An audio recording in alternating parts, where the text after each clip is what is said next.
رقم بعت لي رسالة مكتوب فيها: تم إيقاف حسابك البنكي لعدم التحديث فترة مؤقتة ويرجى الاتصال بنا لتحديث البيانات.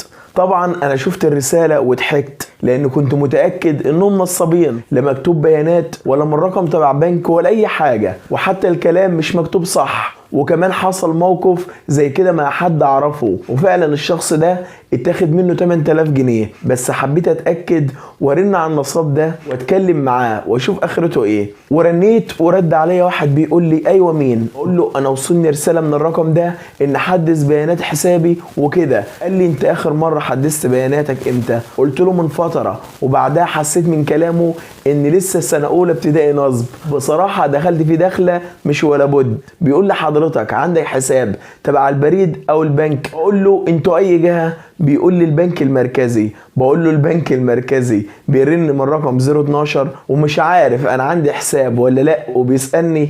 راح قافل السكة، وانا برضو رنيت عليه تاني، بدأ يكنسل، وفضلت برضو ارن عليه تاني لحد ما فتح. فبقول له: انت بتقفل ليه؟ انا عايز احدث بياناتي. قال لي: روح حدثها في البنك، وبرضه قفل السكه. فيا ريت يا جماعه الكل ياخد باله من الرسائل دي، لان الرسائل دي ما هي الا نصب على الناس، سواء بيقول تم ايقاف حسابك البنكي وبيقول لك اتصل بينا، او يقول لك تم اختيار رقمك لمنحه العماله الغير منتظمه، او اي رسائل من الانواع دي. مفيش الكلام ده خالص. كل واحد يخلي باله وما يتصلش بحد وخلاص، ومحدش يفرح لما حد يقول لك 3000 جنيه او اي مبلغ. احترس اي رسالة تجيلك من رقم غريب، اعمل بلوك للرقم ده. ولو عايز تتأكد اكتر يبقى اتصل على البنك واستفسر منهم، وممكن تتصل بالاسم، تعمل محضر اسمه محاولات نصب. وطبعا عمرك ما تتصل ولا تدي بيانات حسابك ولا بطاقتك لحد. البنك نفسه مش بيطلب منك البيانات دي، البنك بيطلب فقط رقم بطاقتك. لما تكلمهم انت بنفسك تسألهم على حسابك علشان يتأكد